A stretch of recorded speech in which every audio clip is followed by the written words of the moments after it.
Hello once again, OCF. Hope you all are having a fantastic day thus far. Today we're going to be doing a part 2 to our Columbus Annunciation Greek Orthodox Cathedral church tour. If you haven't seen the first part, I highly suggest watching that. You can find that down in the description or somewhere on the screen right now. And now let's get back to Father Chris.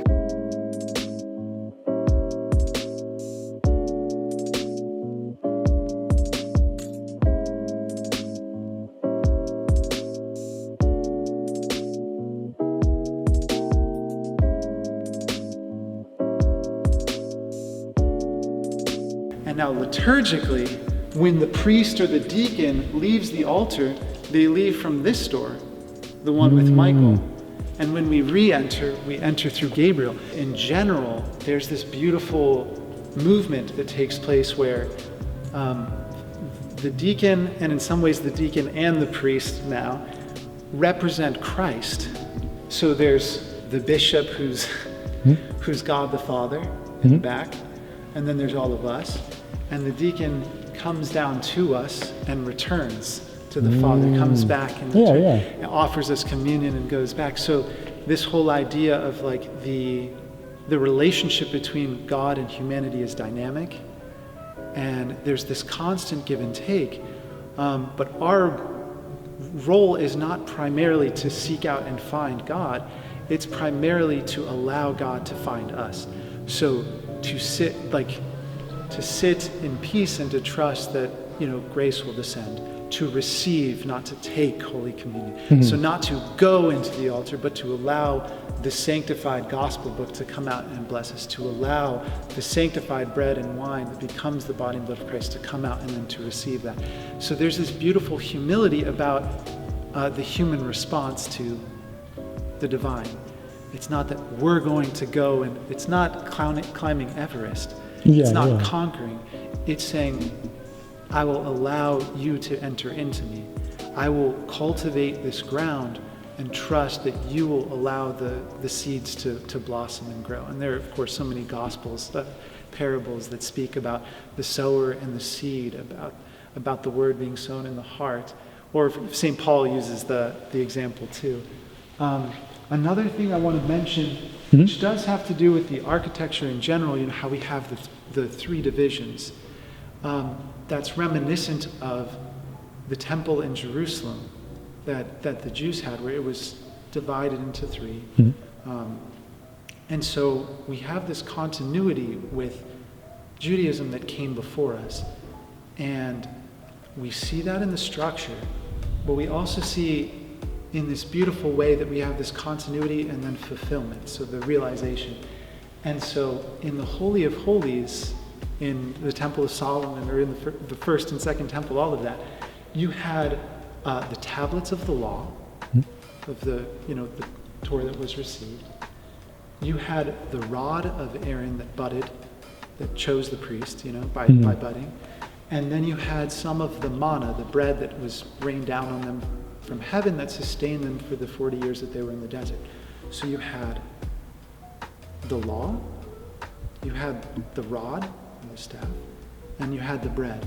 But we have the gospel book, which fulfills the law. We have the Holy Cross, which fulfills the rod. This rod was dry and old, and somehow it budded. The wood of the cross, somehow Christ, our life, flowered upon it. And from his side, when he was pierced, the church sprouted. So we have the replacement of the fulfillment of the Old Testamental law and the gospel, the fulfillment of the rod of Aaron and the cross, and then we have the Holy Eucharist, which is the fulfillment of the manna that rained down from heaven. We were just saying that the church was held in the hall for a little bit before they finished this church. As we mentioned earlier, the church, the community, has been here since 1913. Well, there was also a small little church building, of course, back then. Was it here? Yeah, it was. I mean, it was pretty much on the same footprint, not exactly where this cathedral is, this actual church building. But still on the same land. But still on the same grounds. Yeah. Wow. Yeah. So what happened is they realized that the community was growing, and they thought about buying land elsewhere. They might have actually bought it, and then they kind of worked it back and said, no, we want to stay in the downtown. Stay in the same area. And so I think they gathered a committee and they decided to build on this block. And so this is a whole, complex that I think you showed before. Mm-hmm. And I believe that the hall and the other kind of office areas were completed well before this actual church building was completed. Mm-hmm. And so the services had to take place in the hall for I think a year and a half while they were finishing kind of the basic structure here. And then I know it took them years before they got the marble for the iconostasis. So I've seen pictures where there are just some icons kind of tilted on some stands that separate. And I think that was even the case when the consecration happened. And as I said, the church building itself was completed around 1990, but the consecration didn't happen until 1999. So 9 years passed. So I'm not sure if they were waiting for, the mosaics to finish or what, but it took a little while before kind of the final stamp was given. And that's when the relics of martyred saints are placed into the altar table, and then the whole church is anointed in the same way that we would be anointed with holy chrism at baptism. And in a sense, the consecration of a church is like the baptism of this space. In the same way we baptize a person and say, this is now, someone who is for Christ, we do the same thing with the building.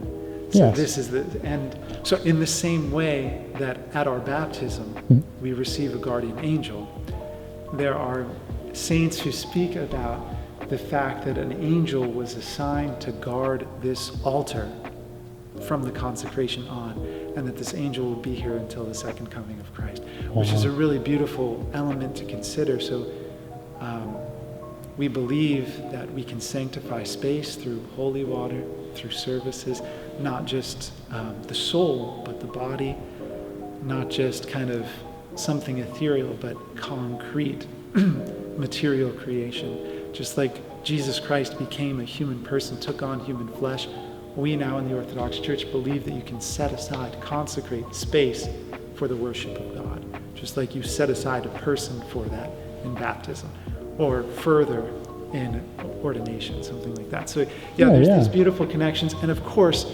this community has been set apart for the worship of God since they came here over 100 years ago. Mm-hmm. And everything that's happened here is blessed by God because of their sacrifice. So in the same way we talked about kind of the tesserae, the little broken pieces of glass make up this beautiful, the beautiful mosaics we have here. All of the broken people that make up our community, those who have departed and those that are living and those that will be here in the future, all of these broken human beings come together and form one beautiful mosaic that is the image of Jesus Christ. And so this is what we have here in Columbus, is a little glimpse of Christ through broken human beings coming together and making him present. Symbolism in the church, what a surprise. Symbolism in every aspect. Do you know what relics of saints are in there? Yeah, we don't know their names. There's a martyr from St. Sava's monastery and another monastery called Raito, which is also in the Near East. And I believe in 613, the Muslim Arabs came out of the peninsula and sacked that whole area. So there are countless martyrs from that point in time. There were hundreds of monastics. And so we just have, in that area, in the Holy Land, you have kind of like ossuaries just full of the bones, the relics of martyrs. Wow. And so many churches throughout the world are filled with relics from there because there were so many. So is that where a lot of churches have relics from there? I think a lot do. Of course, there are some from, Diocletian killed 10,000. There are so many, and then there are new ones. But I just know that, they're a little more accessible than finding a relic of St. Demetrius. Yes. Barbara or something. So often, and it's appropriate to put the relics of martyrs into the altar table because the early Christians, because of the symbolism of the resurrection, right? In the same way that the cross is a very important image for us, but it represents not simply the death of God, but it represents the resurrection for us. That's why in the Orthodox depictions of the crucifixion, at the top you have the letters that represent O Vasilevstis Doxis, the King of Glory. We know that the gospel accounts say that it said the King of the Jews. But we as the Orthodox say, yeah, we know the history, but we want to convey the theology. We want to convey the resurrection. He is the King of Glory, above being the King of the Jews. So we decide, we say, we're going to put the King of Glory, not the King of the Jews. So in that same vein of focusing on kind of this transformation that happens in Christ, that the tomb becomes life-giving. The bones of the martyred saints become a source of grace. The cross becomes the image of triumph. So in the same way, that's why we have, the relics of martyred saints. And because, of course, in the early times, when Christianity was not yet legal in the Roman Empire, we would gather underground and in places where bones were, so we keep a remnant of that. We remember our roots again. Wow. So we put them in the altar table because they ended up becoming the first Christian churches. And so then when we made new ones that weren't built on, we didn't forget where we had come from. Where we came from, and that we come with Christ, we come through death to eternal life. After Father Chris gave us that church tour, he took us over to a small chapel they have off of the cathedral. They mainly use this for weekday and smaller services so that everyone can have a more intimate feel during the service. And along the way, they had some very cool stained glass and icons from the old church before this cathedral. So it's kind of cool. They tied in their old past with the new building. Through this tour, I learned so much. There are so many little things that maybe you see every single Sunday, but you don't really know why things are done a certain way.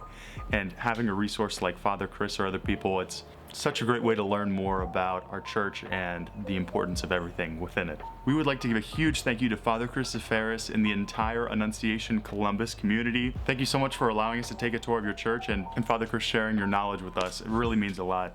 Thank you so much for watching. Please make sure to like, comment, and subscribe. Go follow OCF on Facebook and Instagram. Go watch part 1 to this video if you haven't seen it already. And check back in every Tuesday because we're going to be posting on this YouTube channel. So thank you so much, and I hope you all have a great rest of your week. Thank you.